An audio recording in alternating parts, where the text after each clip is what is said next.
ओम सभी को नमस्ते। मंत्रोच्चारण। ओम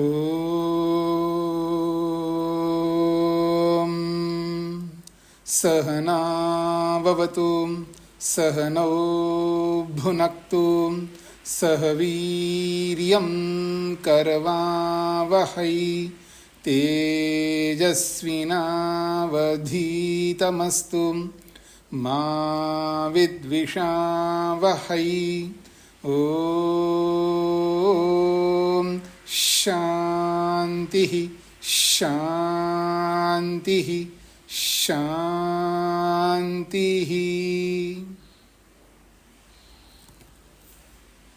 वैशेषिक दर्शन की कक्षा संख्या 43 है। अब तक हमने 2 अध्याय पूरे किए हैं और इन 2 अध्यायों में बहुत सारे सिद्धांतों को हमने पढ़ा है, जाना है। वैशेषिक के 6 पदार्थ कौन होते हैं और उन 6 पदार्थों में द्रव्य कितने होते हैं, गुण कितने होते हैं, कर्म कितने होते हैं। और द्रव्यों में पृथ्वी, जल, अग्नि, वायु, आकाश, काल और दिशा 7 द्रव्यों को लेकर के हमने जाना है। अब द्रव्यों में 7 द्रव्य पूरे हो चुके हैं तो 2 द्रव्य बचे हुए हैं, आत्मा और मन। अब तीसरे अध्याय के प्रथम आहनिक में आत्मा रूपी द्रव्य को लेकर के भूमिका प्रस्तुत की जा रही है। तीसरा अध्याय प्रथम आहनिक। बाह्य द्रव्याणां लक्षणानि उक्त्वा अधुना उद्देशक्रमेण अंतर्द्रव्यम आत्मानं लक्षयन् पीठम आरचयति। अच्छा, कल के प्रसंग में कुछ लोगों ने हाथ खड़ा किया था, समय के अभाव में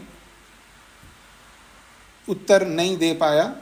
अभी आपको किसी को स्मरण हो तो अपने कल के पाठ के प्रश्नों को कर सकते हैं। कल के प्रसंग में किसी को पूछना हो तो आप प्रश्न कर सकते हैं।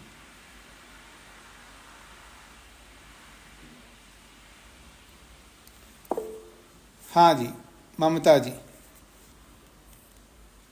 जी स्वामी जी नमस्ते जी। स्वामी जी, व्यक्तात्मक व्यक्ति रूप से वर्णात्मक शब्द अनित्य है और जाति रूप में शब्द नित्य है। हाँ, फिर बोलिए आप एक बार। स्वामी जी, व्यक्ति रूप से शब्द अनित्य है और जाति रूप में शब्द नित्य है। नहीं, ऐसा नहीं है। शब्द तो शब्द है, लेकिन शब्द 2 प्रकार के हैं। एक ध्वन्यात्मक है जो हम उत्पन्न करते रहते हैं और उत्पन्न आकाश में ही होते हैं, आकाश से ही उत्पन्न होते हैं। लेकिन वर्णात्मक शब्दों को लेकर के बात कही गई थी कि वर्णात्मक जो शब्द हैं वो उनको नित्य मानना चाहिए। तो उन्होंने कहा कि नहीं, वर्णात्मक शब्द भी उत्पन्न होते हैं, जो भी उत्पन्न होता है वो अनित्य होता है। तो प्रश्नकर्ता ने कहा कि यदि उत्पन्न होता है, अनित्य होता है, क्षणिक है, तो फिर उनकी आवृत्ति हम कैसे कर सकते हैं। तो उसका उत्तर दिया है, जाति के रूप में तो वर्ण नित्य होते ही हैं। जाति उत्पन्न नहीं होती, वो पहले से ही होती है। जाति जो नित्य होता है वो उत्पन्न नहीं होता है। तो जाति के रूप में वर्णात्मक जो भी अक्षर है वो नित्य है, और जब वो उत्पन्न होते हैं वो व्यक्ति के रूप में उत्पन्न होते हैं और व्यक्ति के रूप में समाप्त हो जाते हैं। ये बात कही है। अब आपको क्या पूछना है इसमें? जाति रूप से कैसे नित्य है? मुझे आपको समझ में नहीं है जाति रूप में कैसे नित्य है। जाति को नित्य माना है अब जैसे मनुष्य जाति है, मनुष्य तो समाप्त होते हैं, लेकिन मनुष्यत्व समाप्त नहीं होता है, मनुष्यत्व सदा रहता है। अब कैसे रहता है? बस रहता है। अब कोई पूछे कि परमात्मा नित्य है, नित्य है, नित्य कैसे रहता है? भाई रहता है, वो उसका स्वभाव है। जो नित्य है वो तो पैदा होता ही नहीं है, रहता है तो रहता है, पहले से विद्यमान है। मनुष्य जाति हमेशा रहती है। अब कैसे रहता है, इसका कोई कैसे का कोई प्रश्न, कोई उत्तर नहीं होता है इसका। हर किसी प्रश्न का उत्तर नहीं होता। जो नित्य पदार्थ होते हैं वो नित्य क्यों हैं, तो आप क्या उत्तर दोगे? आप अग्नि गर्म क्यों है, तो आप क्या उत्तर दोगे? अग्नि गर्म क्यों होती है, पानी ठंडा क्यों होता है, वायु क्यों बहता है, आकाश ऐसे व्यापक क्यों होता है, इसका कोई उत्तर नहीं होगा। बस होता है, होता है, उसका स्वभाव है, उसका नेचर है, यही उत्तर होगा इसका। इसके अतिरिक्त और कुछ भी नहीं बता सकती। इसके लिए कुछ एक्सप्लेनेशन नहीं होता है, कोई व्याख्या नहीं होती है। बस नित्य तो नित्य है, और नित्य के बारे में क्यों कैसे का प्रश्न नहीं होता है। हाँ जी ममता जी। सुधा जी को क्या कहना है? ओम स्वामी जी। जी स्वामी जी, ये 98 पृष्ठ के ऊपर की दूसरी पंक्ति है। नहीं, पृष्ठ वो 34 और 35वां जो सूत्र है ना, जी जी जी जी। इत्येकादश खल्वरिच सामध्यन्यास्तासां प्रथमाम उत्तमाम चर्च। वो चर्चा नहीं है, वो संधि कारण से चा और ऋचा है, ऐसा री। हाँ जी बोलिए।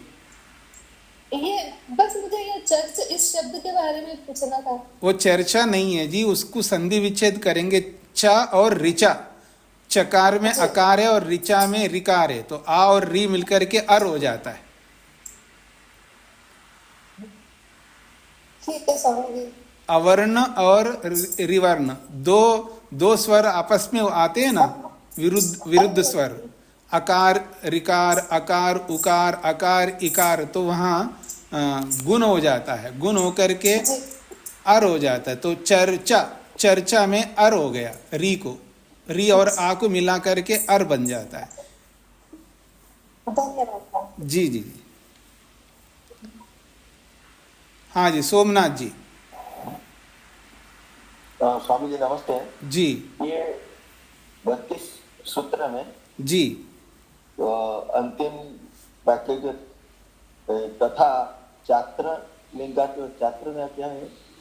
नहीं, तथा च अत्र, तथा चा को अलग कर दो, अत्र का अलग कर दो। जी जी सर जी जी। ये थोड़ा, ये पंक्ति को थोड़ा समझा दीजिए। ये कह रहे हैं तथा च, और तथा का मतलब है अभी रुकना नहीं है, अभी और भी कुछ सुनना है आपका, और भी कुछ समझना है। तो तथा का मतलब है और आगे बताना चाहते। तथाच का मतलब है और भी हम ये तो दे रहे हैं। अत्र यहाँ पर लिंगात पूर्वोक्त अनंतर सूत्रे, तो यहाँ पर जो लिंगात जो हेतु दिया है ना, लिंगात पंचमी विभक्ति में, तो लिंगात लिंग से।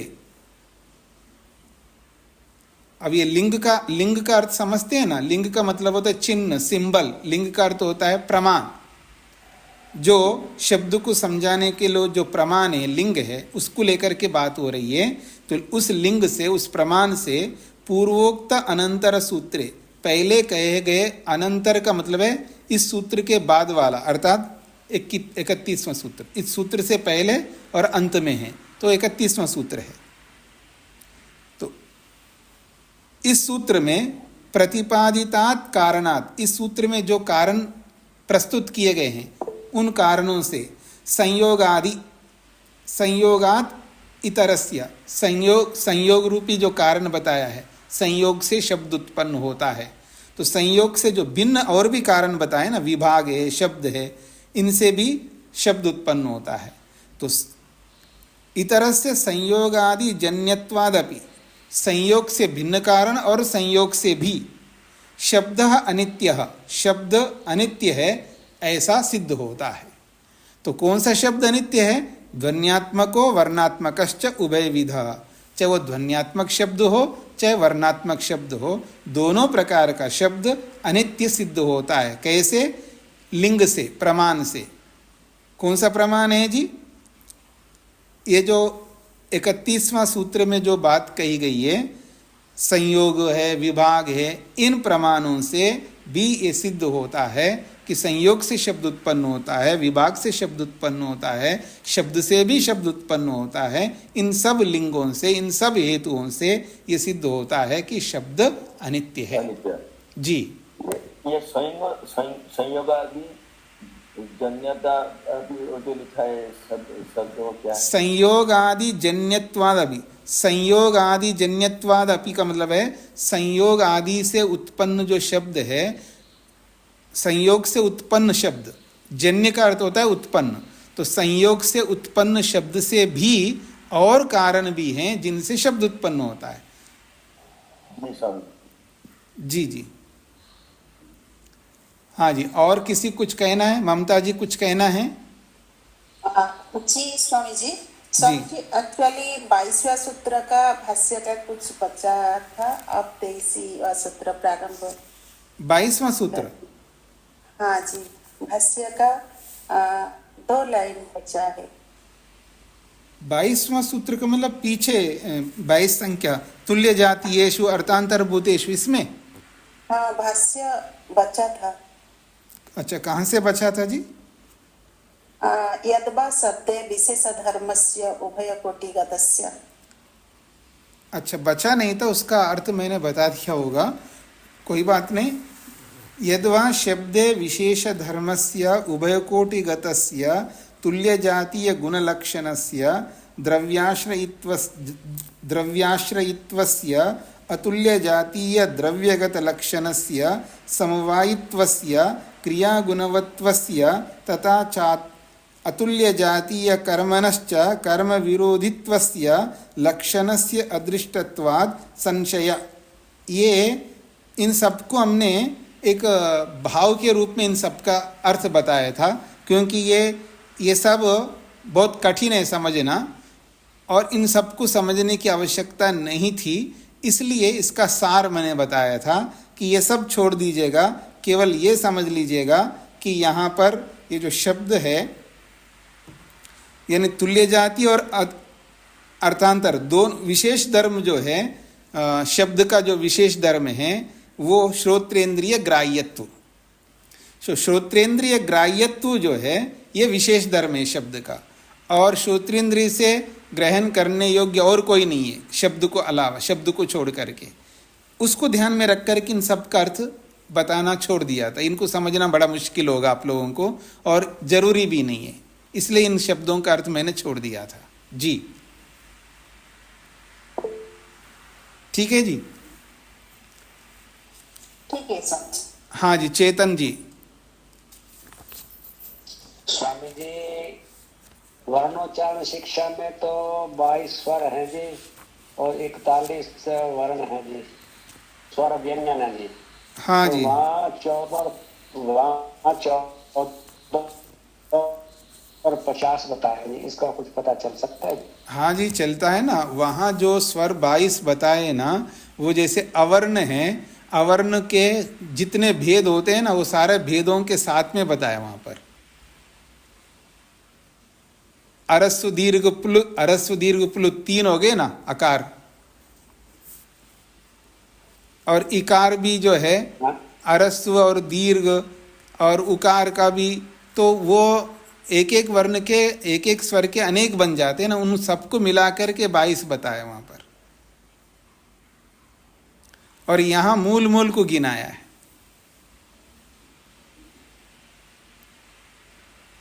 हाँ जी, चेतन जी कुछ बोलिए, माइक बंद है आपका। हाँ जी, हाँ जी, हाँ जी। वहां यहाँ मूल मूल को गिनाया स्वामी जी आपने। हाँ जी, यहाँ मूल मूल को गिनाया है और वहां पर भेदों को भी बताया है कि जैसे अवर्ण है तो अवर्ण के 3 भेद हो गया, ऐसा। ठीक है, कोई स्वामी जी पता नहीं चला जी, थोड़ा सा और विस्तार करेंगे? विस्तार तो आप संस्कृत पढ़ रहे हैं किसी से? ना ना जी। अब नहीं पढ़ रहे हैं तो मैं कैसे विस्तार से बताऊंगा जी? अब वर्णोच्चारण शिक्षा तो पढ़ा नहीं रहा हूं अभी। आप किसी से जी। स्वामी जी आपने बताया ना जी 22 गिने हैं, तो ऐसे बता दीजिए जी, हटा के उधर बाकी उनको उधर काउंट कर दिया जी।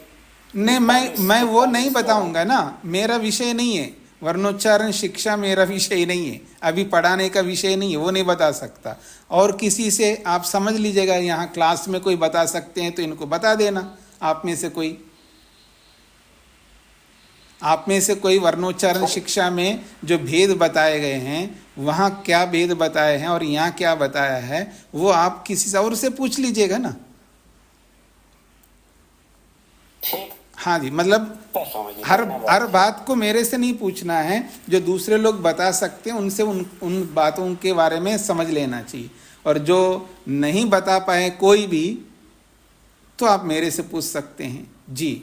अनीता जी को क्या कहना है?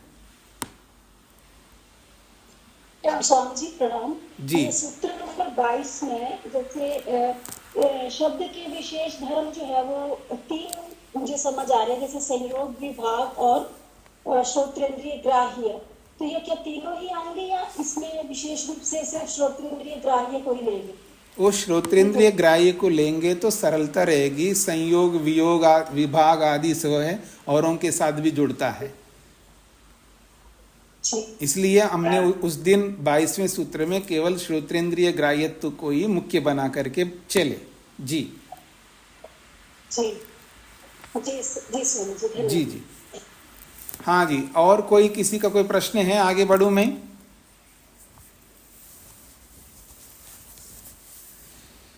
हाँ जी, तीसरा अध्याय है, प्रथम आन्निक है।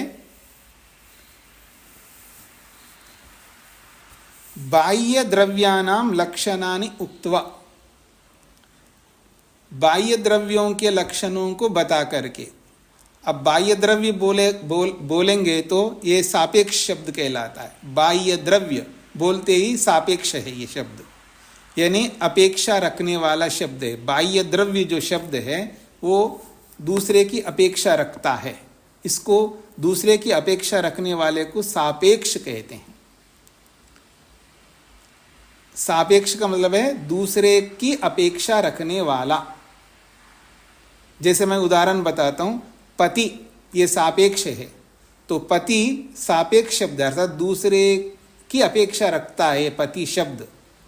और आप समझ में आ गया वो किसकी अपेक्षा रखता है पति शब्द? पत्नी की अपेक्षा रखता है। और पत्नी बोलते ही पति की अपेक्षा हो जाएगी, अर्थात पत्नी हो पति हो ये सापेक्ष शब्द है। पुत्र हो और पिता हो ये सापेक्ष शब्द है। माता हो पुत्री हो ये सापेक्ष शब्द है। गुरु हो शिष्य हो ये सापेक्ष शब्द है। सापेक्ष शब्द भी होते हैं और निरपेक्ष शब्द भी होते हैं। ये आपको समझ में आ गए जी? सापेक्ष शब्द क्या होता है? अपेक्षा रखने वाले शब्द। तो ये बाह्य द्रव्य बोलते ही ये अपेक्षा रख रहा है किसी और द्रव्य की, तो कहा जा रहा है यहाँ पर बाह्य द्रव्यानाम लक्षणानि उक्त्वा, बाह्य द्रव्यों के लक्षणों को बता दिया है। अधुना अब उद्देश्य क्रमेण, उद्देश्य कहते हैं द्रव्यों का जो नाम बताया गया है, उद्देश्य कहते हैं द्रव्यों के नाम। और नाम कैसे बताया है? क्रम से बताया है। पृथ्वी, जल, अग्नि, वायु, आकाश, काल, दिशा, आत्मा और मन, ये 9 द्रव्य है। तो जिस क्रम से इनका उद्देश्य किया, जिस क्रम से इनका नाम बताया है, तो उस उद्देश्य के क्रम से अर्थात उनके नाम कथन के क्रम से अंतर्द्रव्यम, आंतरिक द्रव्य, कौन? आत्मानम, आत्मा रूपी द्रव्य को, लक्षयन, उस द्रव्य को लक्षित करके, उस द्रव्य को सामने रखते हुए, पीठम आरचयति आचार्यः, कनाद ऋषि जो आचार्य है वो पीठम आरचय, पीठम का अर्थ होता है भूमिका। पहले आत्मा को समझाने से पहले उसके लिए एक भूमिका बना रहे हैं आचार्य कनाद ऋषि। तो पीठम आरचेति, भूमिका बना रहे हैं आत्मा को समझाने के लिए। क्या भूमिका है? प्रसिद्धा इंद्रियार्थाः, प्रसिद्धाः इंद्रियार्थाः। बस इसमें कुछ रखा नहीं है। इंद्रिय और उनके अर्थ ये प्रसिद्ध है, प्रत्यक्ष है, ज्ञात है, सबको पता है। कोई ऐसा आदमी नहीं है जिसको इंद्रियां और उनके अर्थ समझ में नहीं आता हो। बस इंद्रियों के नाम से नहीं समझता होगा, कोई सेंसेस के नाम से समझता होगा, कोई आंख नाक कान के रूप में इस तरह समझता होगा। तो सब लोग इंद्रियों को जानते हैं और सब लोग उन इंद्रियों के विषयों को, अर्थों को भी जानते हैं। तो इसलिए कह रहे हैं प्रसिद्धाः इंद्रियार्थाः। इंद्रियाणि घ्राणादीनि, इंद्रियां कौन है जी? घ्राण आदि इंद्रियां हैं। घ्राण, रसन, ये सब इंद्रियां हैं। तदर्थाश्च, और उन इंद्रियों के अर्थ। तदर्था का मतलब है तेषाम इंद्रियाणाम अर्थाः, उन इंद्रियों के अर्थ। कौन है जी इंद्रियों के अर्थ? गंध रसादयश्च, गंध है, रस है, रूप है, स्पर्श है, शब्द है, ये इंद्रियों के अर्थ है। और ये इंद्रियां और इनके अर्थ प्रसिद्धा, प्रसिद्ध है। प्रसिद्धा को खोला है प्रकृष्ट सिद्धा संति, विशेष रूप से ये सिद्ध है, अर्थात सब जानते हैं। क्रमेण एकैकस्य इंद्रियस्य एकैक विषय व्यवस्थायाः प्रज्ञाता संति। कहते क्रमेण, क्रम से, एकैकस्य इंद्रियस्य, एक एक इंद्रिय का, और एक एक विषय, एक एक इंद्रिय का एक एक विषय है। और व्यवस्थाया, व्यवस्थित रूप से। ऐसा नहीं है कि एक इंद्रिय का विषय जो है उसको हटा करके दूसरा विषय बन जाए। जिस इंद्रिय का जो विषय है, जिस इंद्रिय का जो अर्थ है वो ही रहेगा, वो बदलेगा नहीं है। ऐसा नहीं कि कान से जो है आपको रस समझ में आ जाए और जिह्वा से आपको शब्द समझ में आए, ऐसा कोई विक्रम नहीं होगा, क्रम भेद नहीं होगा। व्यवस्था से प्रज्ञाता संति, ये विज्ञात है। प्रज्ञाता का मतलब है ज्ञात है, लोगों को पता है किस इंद्रिय का कौन सा विषय है, सबको पता है। बस हो गया पहला सूत्र। सभी को समझ में आ गया जी? आगे बढ़ूं? ये क्यों बता रहे हैं इंद्रियां और इंद्रियों के अर्थ? क्यों बताना? आत्मा को बताना है तो आत्मा को बताओ ना। इंद्रियां और इंद्रियों के अर्थ ये क्यों बताया जा रहा है?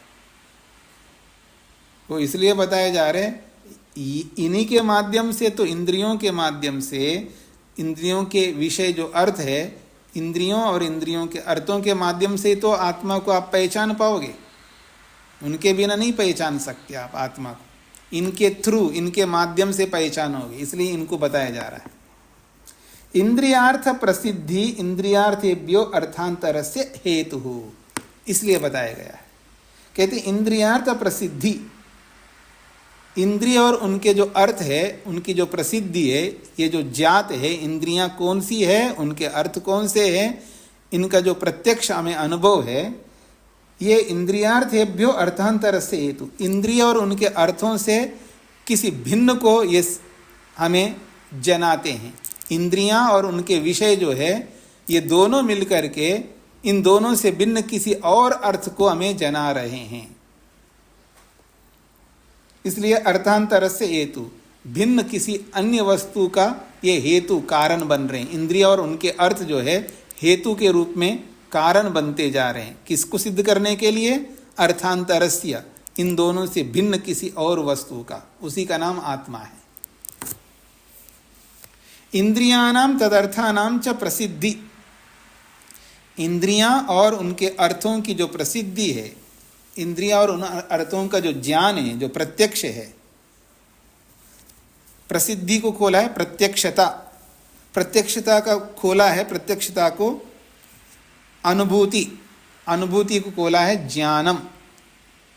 तो इंद्रियों और उनके अर्थों की जो प्रसिद्धि है, अर्थात उनका जो प्रत्यक्ष है, उनका जो अनुभूति है, उनका जो ज्ञान है, इंद्रियार्थेभ्य अर्थांतर से हेतु ग्राणादीनि इंद्रियेभ्य गंधाद्यर्थेभ्यश्च भिन्नस्य वस्तुना आत्मद्रव्यस्य हेतुः साधकं भवति। तो ग्राणादि इंद्रियां और इंद्रियेभ्य गंधाद्यर्थेभ्यश्च, इंद्रियों और गंधादि जो अर्थ है, इनसे भिन्न वस्तुना, वस्तु का अर्थात आत्मद्रव्यस्य, आत्मद्रव्य का हेतु बन जाते हैं। ये इंद्रियां और उनके अर्थ जो है, इन दोनों से भिन्न अलग वस्तु जो आत्मा रूपी द्रव्य है, उसका ये हेतु साधक सिद्ध करने का कारण बनते हैं, इंद्रियां और उनके अर्थ।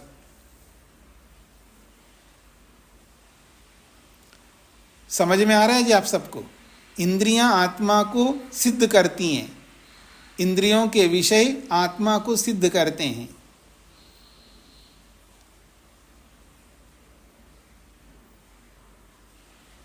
किनको समझ में नहीं आया जी? थोड़ा बुद्धि को दौड़ाना पड़ता है, आपको दौड़ाना पड़ेगा, थोड़ा अपने दिमाग को खोलना पड़ता है। किनको नहीं समझ में आया जी? इंद्रियां और इंद्रियों के अर्थ जो है वो आत्मा को सिद्ध करते हैं। प्रहलाद जी को समझ में नहीं आया? डॉक्टर प्रहलाद जी समझ में नहीं आया? जी स्वामी जी, ये जो है कि इंद्रियों के अर्थ से आत्मा को कैसे जाना जाता है? हाँ, जो आप कैंची पकड़ते हो, कभी काटते हो कॉटन को, और जो पट्टी बांधते हो, पट्टी को काटते हो किसी कैंची से, जी, वो कैंची किसको सिद्ध करता है? काटने वाले को सिद्ध करता है। जी, कैंची जो है काटने वाले को सिद्ध करता है। कैंची क्या है? साधन है, साधन, ठीक है ना? इंद्रियां भी साधन है, अर्थ भी साधन है।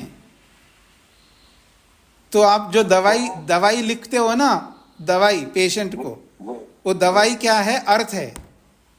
और वो दवाई जो है किसको सिद्ध करता है? दवाई खाने वाले को सिद्ध करता है। जी। तो ऐसे तो ऐसा समझे स्वामी जी के लिखने वाले को सिद्ध करता है कि खाने वाले को सिद्ध करता है? तो दोनों बातें कह लो ना, खाने वाले को भी सिद्ध करेगा, वो तो चाहे खाने वाला कहो या लिखने वाला कहो, है तो आत्मा ही है ना। जी।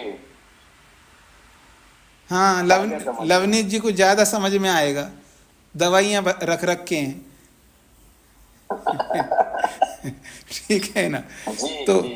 तो ये जो साधन है, ये साधनों को यूज करने वाला कोई होगा ना। बिना यूजर के साधन क्या करेंगे आप?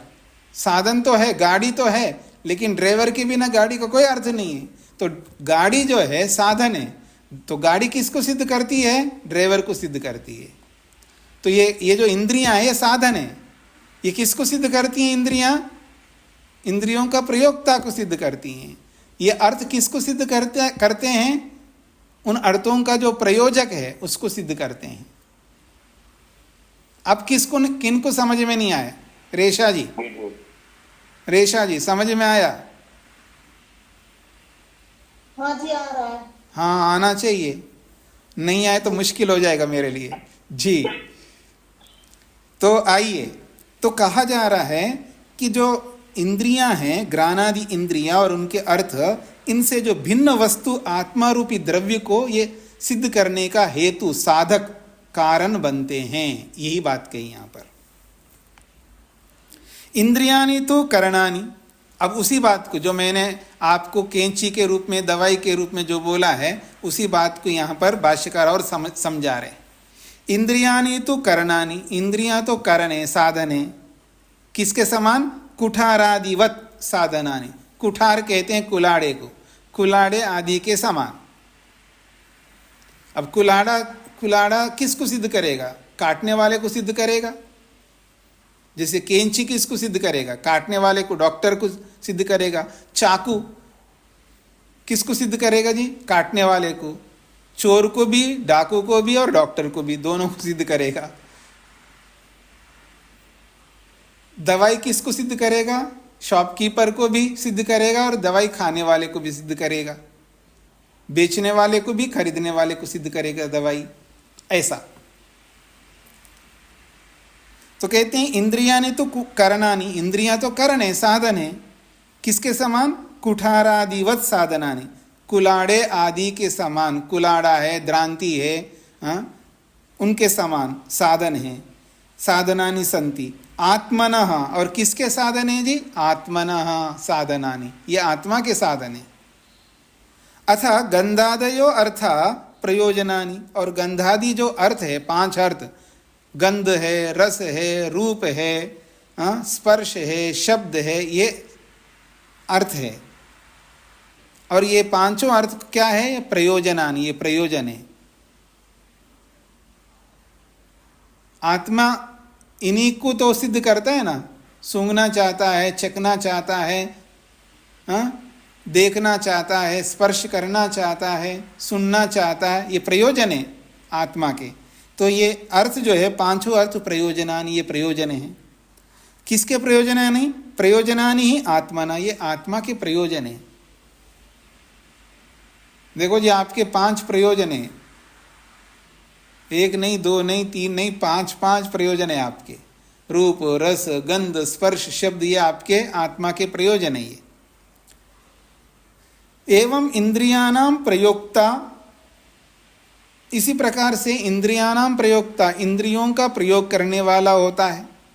इंद्रियां अपने आप में साधन है, वो कुछ नहीं कर सकती हैं, उसको प्रयोग करने वाला प्रयोग करता है, तभी वो प्रयोग में आती हैं इंद्रियां। तो इंद्रियाणाम प्रयोक्ता, इंद्रियों का प्रयोग करने वाला है आत्मा। तदर्थानाम प्रयोजनानाम च उपभोक्ता, और उन तदर्थानाम, उन इंद्रियों के जो अर्थ है, अर्थात जो प्रयोजन है, उन प्रयोजनों को भोगने वाला कौन है? उपभोक्ता आत्मा है। उन सारे प्रयोजनों का उपभोग करने वाला उपभोक्ता है आत्मा। करण रूपेभ्य इंद्रियेभ्य तदर्थेभ्य गंधादिभ्यश्च प्रयोजन रूपेभ्य भिन्न एव इति सिद्धम। कहते हैं करण रूप इंद्रियों से, करण रूप का मतलब है साधन रूप इंद्रियों से, और उन इंद्रियों के जो गंधादि रूपी अर्थों से ये आत्मा भिन्न है, ऐसा सिद्ध होता है। तो अब दूसरा सूत्र क्या कह रहा है जी? इंद्रियों और इंद्रियों के जो अर्थ है, इन दोनों से जो भिन्न है, उस भिन्न को सिद्ध करने वाले ये दोनों हैं। इंद्रियां और अर्थ, ये दोनों मिलकर के इन दोनों से भिन्न किसी और को सिद्ध करते हैं, और वो और कौन है? वही आत्मा है, ये कहना चाह रहे हैं। यानी आत्मा की सिद्धि इंद्रियों से होती है, आत्मा की सिद्धि अर्थों से होती है, ये इसका तात्पर्य है। सबको स्पष्ट हो गया जी? आगे बढ़ूं मैं। अब प्रश्नकर्ता प्रश्न कर रहा है जी, अत्र शंकते, यहां एक प्रश्न, शंका उपस्थित की जा रही है। प्रश्नकर्ता कहता है सूत्र के माध्यम से, सो अनपदेशः, सो का मतलब है वह, सह वह, कौन? ये जो दूसरा सूत्र है, दूसरे सूत्र में इंद्रियों और अर्थों को हेतु के रूप में प्रस्तुत किया गया है आत्मा की सिद्धि में। तो कहते हैं स अनपदेश, अनपदेश कहते हैं अहेतु, जो हेतु नहीं है उसको अहेतु कहो अथवा अनपदेश कहो। अपदेश का मतलब होता है हेतु, और अनपदेश का अर्थ होता है अहेतु, अर्थात हेतु नहीं है उसको अहेतु कहेंगे। जैसे विद्या नहीं है उसको अविद्या कहते हैं, ऐसे अपदेश नहीं है उसको अनपदेश कहते हैं। अहेतु कहो, अनपदेशा कहो, एक ही बात है। तो आपने जो हेतु दी है वो हेतु नहीं है, अनपदेश है, उसी को हम लोग हेत्वाभास कहते हैं। हेत्वाभास का अर्थ है हेतुवत आभासन्ते इति हेत्वाभासाः, जो हेतु के समान दिखाई देते हैं पर हेतु नहीं होते, साधन के समान दिखाई देते हैं लेकिन साधन नहीं होते, कारण के समान दिखाई देते हैं लेकिन कारण नहीं होते, उनको हेत्वाभास कहो या अनपदेश कहो, एक ही बात है। तो इन शब्दों को दिमाग में बिठा लीजिएगा। अनपदेश, अहेतु, हेत्वाभास, अकारण, असाधन, अप्रसिद्ध, ये सब पर्यायवाची शब्द है।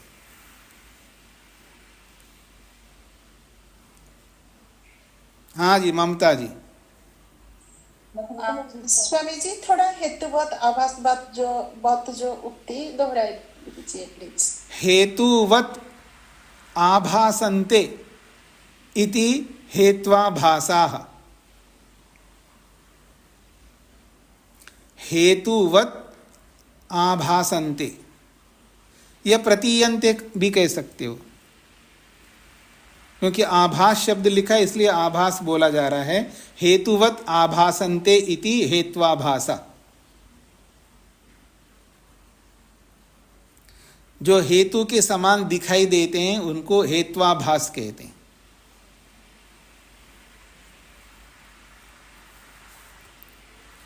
तो प्रश्नकर्ता कह रहा है सो अनपदेशः, वो जो आपने हेतु दिया वो हेतु नहीं है, अहेतु है, हेत्वाभास है। स एषो अहेतु, आपने जो दूसरे सूत्र में जो हेतु प्रस्तुत किया है वो हेतु नहीं है, अहेतु है। इंद्रियार्थ प्रसिद्धि, कौन सा हेतु दिया है? इंद्रियार्थ प्रसिद्धि, ये जो हेतु दिया है इसको वो अहेतु कह रहा है। ये तो ही इंद्रियानि शरीर अंगानि, इंद्रियां जो है शरीर के अंग हैं, बिल्कुल है। शरीरम आश्रयंती, और शरीर के ही आश्रित रहते हैं, जिसके आश्रित रहते हैं उसी के अंग माने जाएंगे ना। तो इंद्रियां जो है शरीर के अंग है, शरीर के आश्रित रहते हैं। तथा इंद्रियार्थाश्च, और इंद्रियों के अर्थ भी शरीर के आश्रित रहते हैं। और ये दोनों ही इंद्रियां और इंद्रियों के अर्थ, ये दोनों ही भौतिक है, भूतों से बने हुए हैं। इंद्रिय गृह्यन्ते, इंद्रिय शब्द से ही गृहीत होते हैं। ये इंद्रिय और इंद्रियों के अर्थ जो है इंद्रिय नाम से ही गृहीत होते हैं। अब कहते हैं शरीरम अपि भौतिकम, शरीर भी भौतिक है। तस्मात् शरीरम एव चेतनम, इसलिए शरीर को ही चेतन मानो। इंद्रियार्थ आश्रयत्वात् न तद भिन्नम अर्थांतरम अपेक्षते। इंद्रियार्थ आश्रयत्वात्, इंद्रिय और अर्थ ये दोनों ही शरीर के आश्रित होने से, शरीर से अलग और कुछ नहीं है, शरीर को ही आत्मा मान लो। तद भिन्नम अर्थांतरम न अपेक्षते, शरीर से भिन्न और किसी वस्तु अर्थ की अपेक्षा नहीं है, अलग से कोई आत्मा को मानने की आवश्यकता नहीं है, ऐसा प्रश्नकर्ता कहना चाहता है। यानी शरीर को ही आत्मा मान लो, क्योंकि इंद्रियां और अर्थ शरीर के अंदर ही रहते हैं, शरीर के ही आश्रित रहते हैं, उसी के अंग है, इसलिए वो शरीर से अलग नहीं है।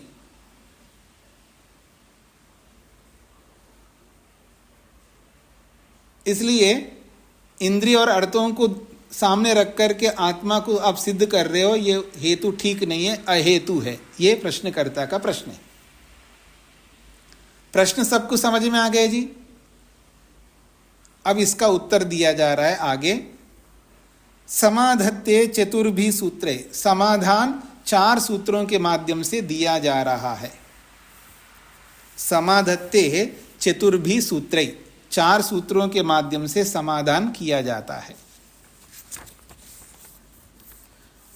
कारण अज्ञानात्, कारण अज्ञानात्, कार्येषु ज्ञानात्, अज्ञानाच्च अन्यदेव हेतु इति अनपदेशः। ये 4 सूत्र है।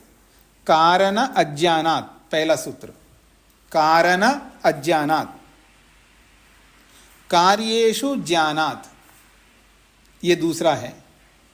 फिर अज्ञानात् च, अज्ञानात् च ये तीसरा सूत्र है। फिर चौथा है अन्यत् एव हेतुः इति अनपदेशः। ये 4 सूत्र है। इन 4 सूत्रों से उत्तर दिया जा रहा है। एषाम एकवाक्यता अस्ति, इन 4 सूत्रों में एक रूपता, एक समानता, एक ही बात को लेकर के ये 4 सूत्र हैं, ये इसका तात्पर्य है।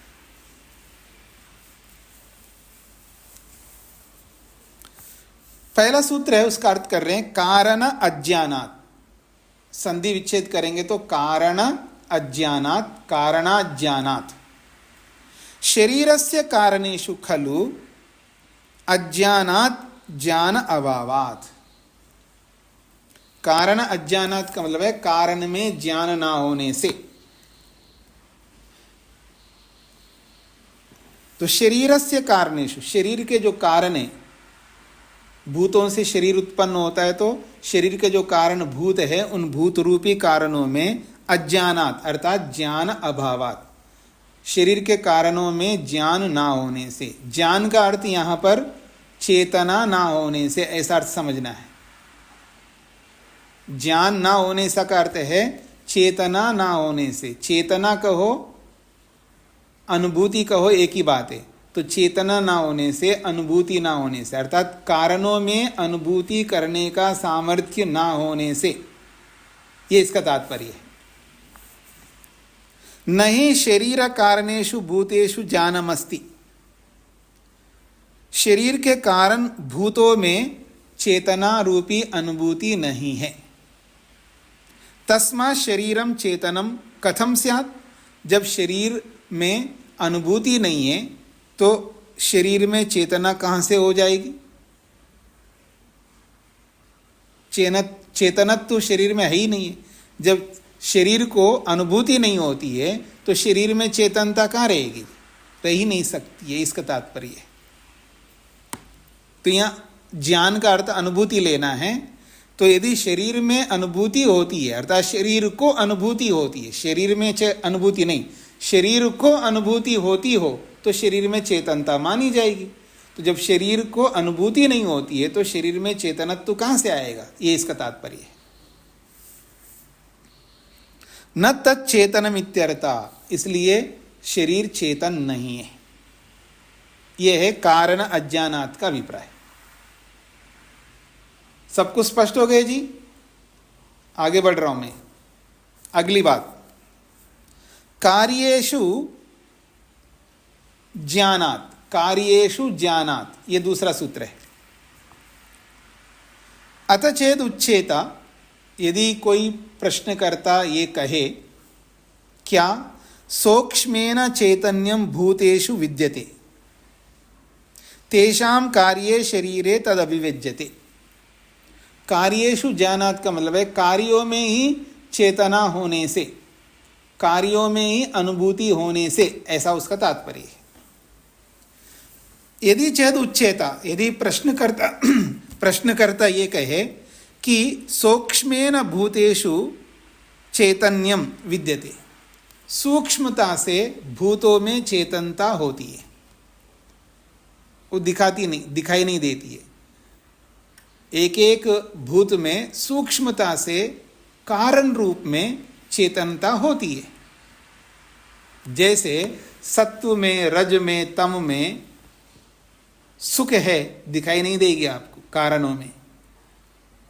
उसमें रूप भी है, दिखाई नहीं देगी, रूप दिखाई नहीं देगा, उसमें चेतनता नहीं दिखाई देगी, उसमें रस दिखाई नहीं देगा, उसमें गंध दिखाई नहीं देगा कारणों में। लेकिन वही कार्य बन करके जब आ जाए तो कार्य के रूप में रूप भी, रस भी, गंध भी, सुख भी सब दिखाई देते हैं हमको।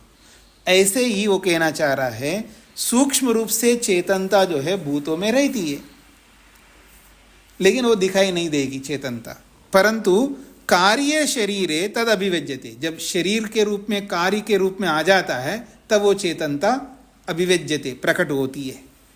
ऐसा प्रश्नकर्ता कहना चाहे।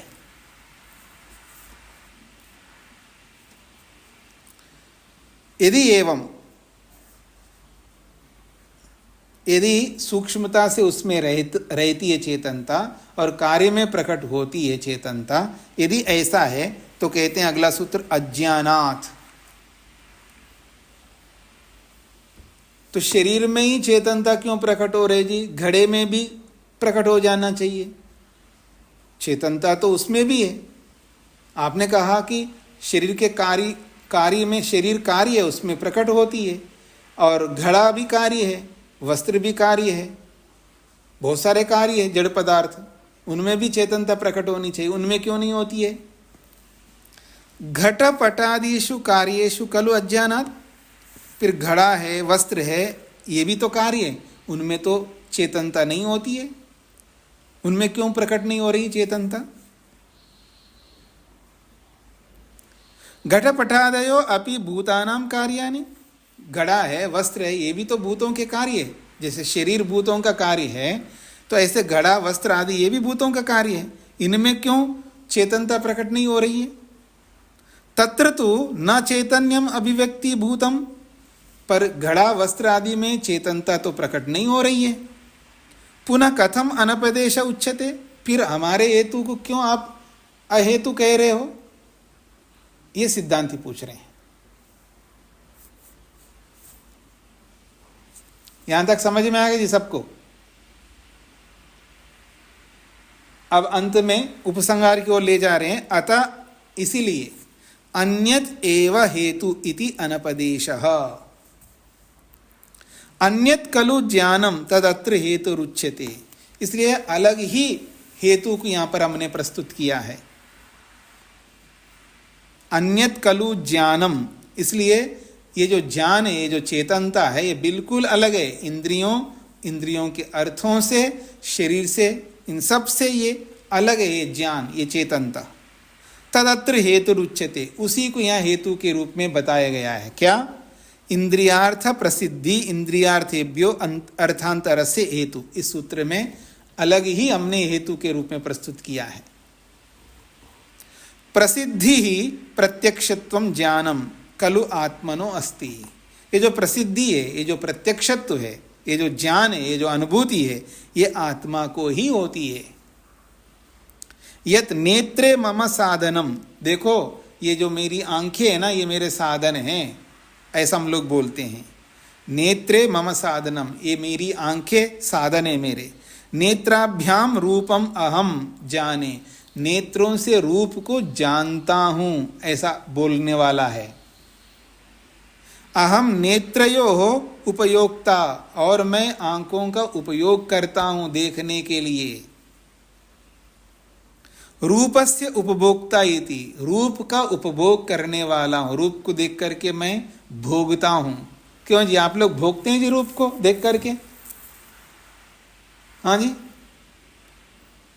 निहारो निहारो, देखो देखो, लाल किले को देखो, ताजमहल को देखो, बेटे को देखो, बेटी को देखो। ये जो निहारते हो, सुख लेते नहीं है? देखो जी, मेरा बेटा जो है ना, चाहे कुछ करे ना करे, बस मेरे आंखों के सामने रहना चाहिए।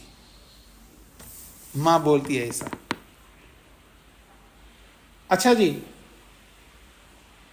योगेश जी, एक है बेटा भाग गया घर से, फिर कभी लौट के नहीं आया, एक ही स्थिति है। और एक स्थिति है बेटा कुछ नहीं, निठल रहा है, लेकिन कम से कम घर के सामना है, घर के अंदर है। दोनों में बेटर कौन सा है? हर बाप को, हर पिता को, हर माँ को यही लगता है, कम से कम ये तो घर के अंदर है, भाग तो नहीं गया है।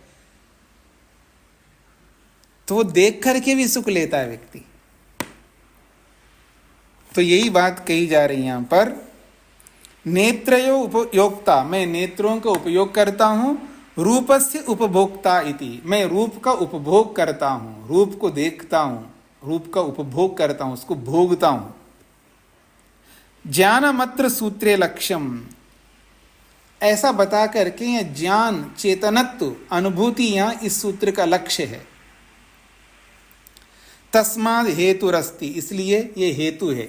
इंद्रियेभ्य तदर्थांतरे, इंद्रियेभ्य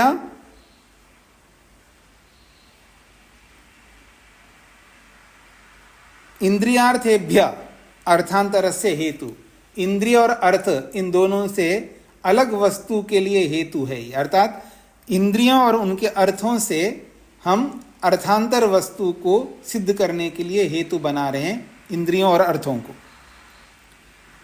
तस्माद हेतुरस्ति, इसलिए इंद्रियां और उनके अर्थ जो है हेतु रूपे है। इत्यतो यत् पूर्वपक्षत्वेन उक्तम अनपदेशः स एव अनपदेशः, इसलिए जो प्रश्नकर्ता ने हमारे हेतु को अनपदेश बोला है, हमारा हेतु अनपदेश नहीं है, ऐसा बोलना उसका स्वयं का ही वो अनपदेश है, इसका तात्पर्य। हम तो अनपदेश में नहीं आ रहा है, ऐसा बोल करके आप खुद अनपदेश में आ रहे हो, हेत्वाभास में आ रहे हो, ऐसा इसका तात्पर्य। पूर्व पक्षत्वेन उक्तम अनपदेश, पूर्व पक्षी के द्वारा जो हमारे हेतु का अनपदेश कहा है, स एव अनपदेश, उसका कहना ही, उनका कथन ही, उनका हेतु ही हेतु नहीं है, वो स्वयं अनपदेश में है। न अस्माकं कथनम अनपदेश, हमारा कथन अहेतु नहीं है, उसका ही कथन अहेतु है।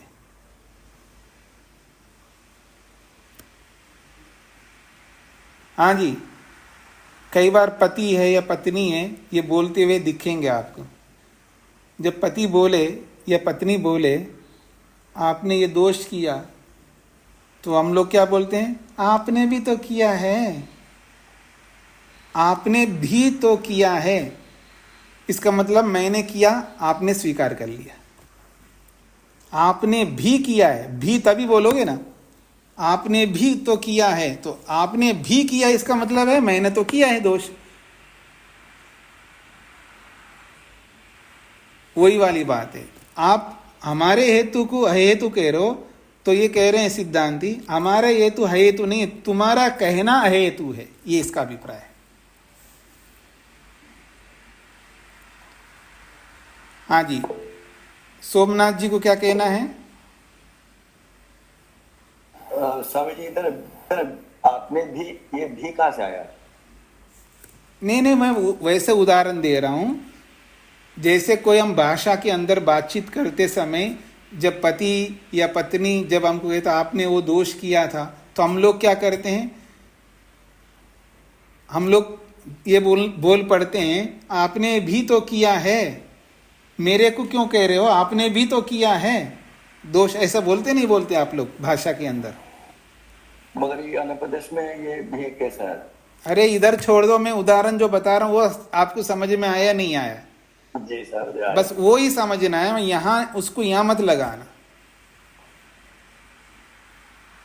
यहाँ वो लागू नहीं होता है। मैंने केवल एक बात कह रहा हूं कि कई बार हम सामने वाले दोष को दोष बताने के बजाय अपना दोष भी स्वीकार करते हैं। यहाँ ऐसा नहीं किया है, यहाँ ऐसा नहीं किया है। मैंने केवल ये उदाहरण दिया है। कई बार हम लोग ऐसी गलती कर देते हैं कि सामने वाले के दोष को बताने के चक्कर में अपने दोष को भी उसके सामने उजागर कर देते हैं। ये बात कही मैंने। यहाँ ऐसा बिल्कुल नहीं है। यहाँ तो केवल है मैंने कोई दोष नहीं किया, आपने दोष किया है, मेरे को दोषी ठहरा रहे हो, मैं दोषी नहीं हूं, आप स्वयं दोषी है, ऐसा यहाँ पर है। ठीक है जी जी जी। हाँ जी, और किसी को कुछ पूछना है जी? अभी तक जो आपने पढ़ा है, इंद्रिय और अर्थ जो है आत्मा को सिद्ध करने के लिए हेतु बनते हैं। इंद्रियों से आत्मा की सिद्धि होती है और अर्थों से भी सिद्धि होती है। इंद्रियों और अर्थों से आत्मा की सिद्धि होती है। तो इंद्रियार्थ, इंद्रिय और अर्थ, इंद्रियार्थ जो है ये हेतु बन रहा है। कुसुम जी। स्वामी जी नमस्ते, 7वें सूत्र को दोबारा से समझा दीजिए। 7वां सूत्र ये कहता है अन्यद एव हेतु। हमने जो हेतु दिया है वो बिल्कुल अलग प्रकार का हेतु है। इंद्रियां और अर्थ ये वास्तव में हेतु के रूप में हमने प्रस्तुत किया है। इंद्रियां जो है वो हेतु बनती हैं। किसके हेतु बनते हैं? इंद्रियां किसके लिए हेतु बनती हैं? आत्मा की सिद्धि में हेतु बनती है। और अर्थ भी हेतु बनते हैं। किसके लिए हेतु बनते हैं? आत्मा की सिद्धि के लिए बनते हैं। यह है अन्यदेव हेतु इति। इस प्रकार से हमने तो ठीक हेतु दिया है अनपदेश, लेकिन आप जो मेरे हेतु को अहेतु बता रहे हो, ये आपका ये बताना ही स्वयं अहेतु है, ये कहना चाह रहे हैं। ठीक है जी, धन्यवाद जी। हाँ जी, और किसी को कोई पूछना है बात?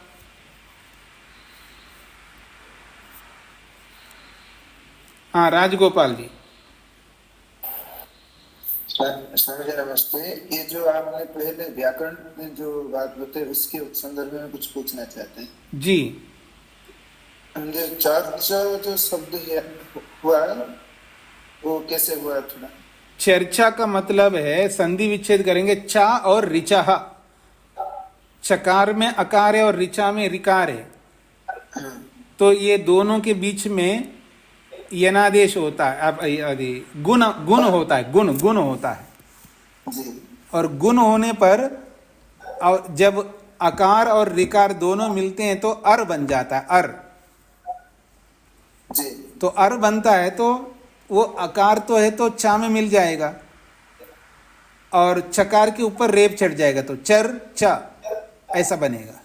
चार नहीं होगा तो च में आकार नहीं होगा? नहीं, वो यहाँ संधि नहीं हो रही है, यहाँ गुण हो रहा है। जी जी जी जी जी अच्छा। गुण हो रहा है, गुण होने के बाद में फिर जोड़ दिया उसके अंदर तो चर्चा ऐसा बनेगा। जी जी जी जी धन्यवाद। हाँ जी, और कोई? और किसी कुछ पूछना है? अच्छा, तो एक आप सबसे मैंने कई बार आग्रह किया था कि 2024 1 अप्रैल से लेकर के 2025 31 मार्च तक जिन्होंने जो भी सहयोग भेजा है मेरे व्यक्तिगत अकाउंट में, उनको एक पत्रक मैंने भेजा है आपके ग्रुप में, व्हाट्सएप ग्रुप में, कक्षा के ग्रुप में, उस फॉर्म को भर करके भेजने के लिए। ये बता करके काफ़ी समय हो गया है और मैंने 3 बार बोल चुका हूँ होगा, अब चौथी बार बोल रहा हूँ। आप लोग कृपा करके जिन्होंने नहीं भेजा है वो शीघ्र भेज दीजिएगा ताकि हमारा काम पूरा हो जाए। और जो कक्षा में नहीं आए लेकिन इस कक्षा को जो बाद में सुनते हैं उन लोगों से भी मैं आग्रह करता हूँ शीघ्र से शीघ्र अपना वो पत्रक भर करके भेज दीजिएगा। हाँ जी, तो जिन्होंने भी नहीं भेजा है वो शीघ्र भेज दें। ठीक है जी, इसको यहीं पर विराम देता हूँ, मैं इतना ही रखता हूँ आज। ओम शांति शांति शांति। सभी को नमस्ते।